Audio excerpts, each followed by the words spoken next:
Fungsi if error dan is error di Microsoft Excel. Pertama-tama kita mempelajari untuk fungsi if error. Adapun kegunaan dari fungsi if error itu sendiri adalah untuk menghasilkan suatu nilai apabila rumus yang kita buat itu menghasilkan nilai error.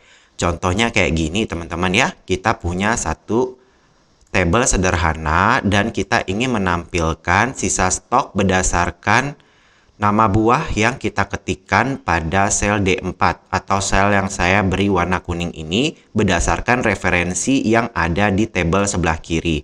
Biasanya kita menggunakan formula VLOOKUP ya teman-teman ya. Kalau formula VLOOKUP sudah pernah saya jelaskan di video ini, teman-teman bisa ngecek aja. Nah, kita gunakan formula VLOOKUP. Misalnya sama dengan VLOOKUP, kemudian buka kurung, lookup value-nya berada di sel D4 ya. Kemudian titik koma table array-nya kita blok saja untuk tabel referensinya.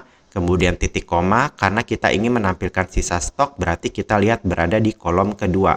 Nama buah kolom 1, sisa stok kolom 2. Kita ketikkan 2, titik koma, kita pilih yang false. Lalu kita enter, maka kita mendapatkan ya sisa stok 100 atas nama buah anggur. Misalkan saya ganti lagi dengan nama buah apel ya. Maka sisa stoknya akan berubah menjadi 120. Lalu bagaimana misalkan di sini saya belum input atau saya hapus, maka dia akan menampilkan error NA. Nah, untuk jenis-jenis error itu sendiri sudah saya jelaskan juga pada channel ini ya. Ada berbagai macam error-error. Dia akan menampilkan error NA atau not available. Kenapa? Karena saya referensi pada sel D4 yang warna kuning ini kosong. Atau ketika saya ketikkan nama buah yang tidak ada pada tabel sebelah kiri. Contohnya saya masukkan pisang.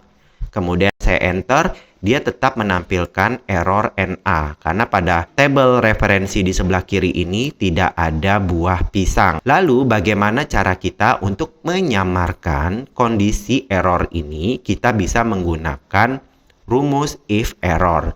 Jadi ketika kondisinya error, kita bisa mengcustomize dia akan menampilkan tulisan apa. Sebagai contoh di sini kan pakai rumus VLOOKUP, kita tekan tombol F2 dulu untuk memasuk ke mode edit.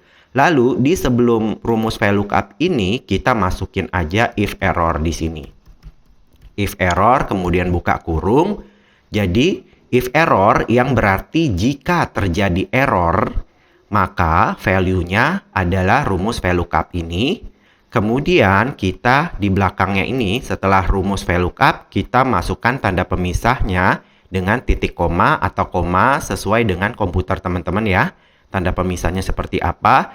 Lalu jika terjadi error dia ingin menampilkan tulisan apa. Misalnya saya masukkan tidak ada. Berarti kita masukkan teks tidak ada. Untuk memasukkan teks jangan lupa kita harus apit dengan tanda petik 2. Kemudian kita ketikkan tidak ada. Kemudian tanda petik 2 sekali lagi kita tutup kurung.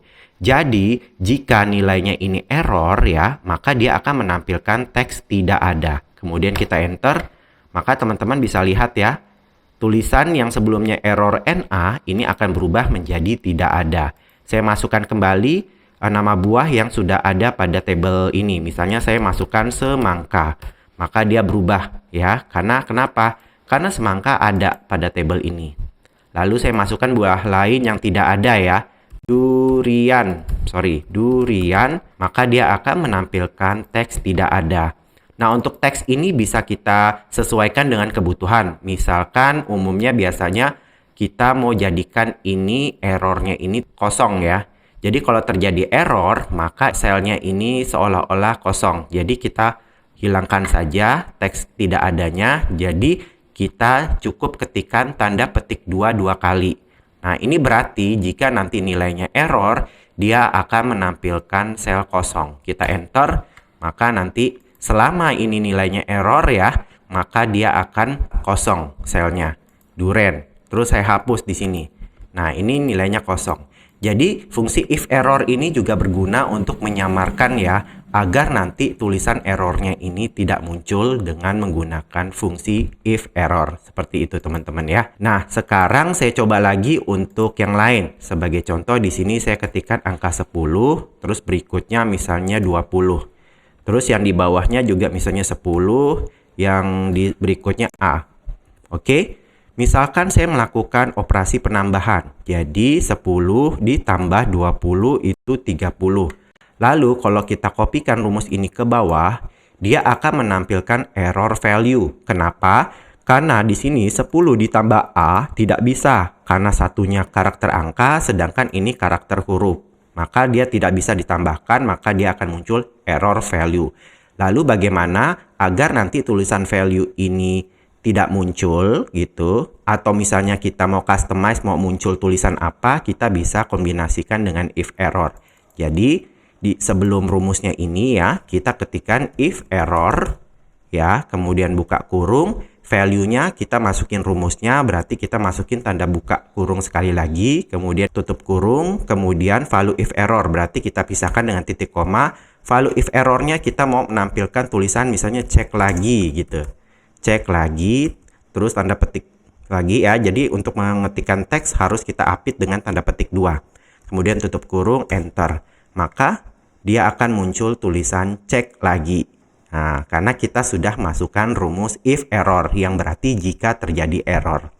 Jadi seperti itu ya teman-teman kegunaan dari fungsi if error di Microsoft Excel. Sekarang kita menuju ke fungsi yang kedua, yaitu is error. Nah, is error itu artinya kan apakah error. Nah, dia akan memberikan nilai true atau benar jika memang rumus itu error. Nah, contohnya kayak gini ya. Saya coba lagi di sini 10 tambah 20 dia adalah 30. Sedangkan yang kedua 10 ditambah A dia akan menampilkan error value ya.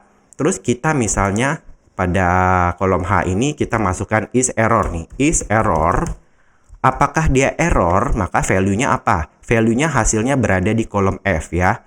F10 nih. Dia akan menampilkan false atau salah. Kenapa? Karena dia tidak error, dia benar. Apakah dia error? Tidak. Jadi jawabannya false. Sekarang yang di bawah, kita kopikan saja is error-nya. Maka dia nilainya true. Jadi dia menanya nih, is error F11 ini apakah error? True, iya, dia terjadi error. Jadi untuk is error ini, dia akan memberitahu sel yang kita pilih itu apakah nilainya error atau enggak. Kalau nilainya error maka hasilnya true atau benar. Sedangkan kalau tidak error maka hasilnya false atau salah. Nah, ini juga bisa mirip-mirip kalau kita kombinasikan dengan fungsi rumus if, dia mirip-mirip dengan if error. Jadi kita bisa menyamarkan juga. Jadi kalau kita kombinasikan dengan rumus if sama dengan if, buka kurung, logical testnya kita masukin is error. Nah, is error, buka kurung, value-nya berarti pada sel F10. Terus tutup kurung ya. Kemudian kita masukin misalnya sama dengan false ya. Jika F10 ini nilainya false atau benar, maka dia akan menampilkan hasilnya kan, titik koma, kita tampilkan hasilnya F10. Tapi kalau value-nya dia salah atau true, maka kita tampilkan misalnya cek lagi. Tutup kurung. Nah, if error ya, if is error, nilai pada F10 ini false atau benar, maka dia akan menampilkan tulisan di F10 ini. Tetapi kalau nilainya true atau memang terjadi error, maka dia akan muncul teks cek lagi. Kemudian kita enter. Nah, nanti kita kopikan yang ke bawah. Nah, dia akan muncul ya, yang bagian bawah ini tulisan cek lagi karena value pada F11 ini dia error ya teman-teman. Jadi kalau kita kombinasikan rumus if dengan is error, dia hampir mirip-mirip dengan if error yang fungsi pertama kali yang kita bahas pada video kali ini teman-teman ya. Jadi seperti itu ya teman-teman ya, pengenalan mengenai fungsi if error dan is error di Microsoft Excel. Terima kasih sudah menonton video ini. Semoga bermanfaat dan sampai jumpa lagi. Bye!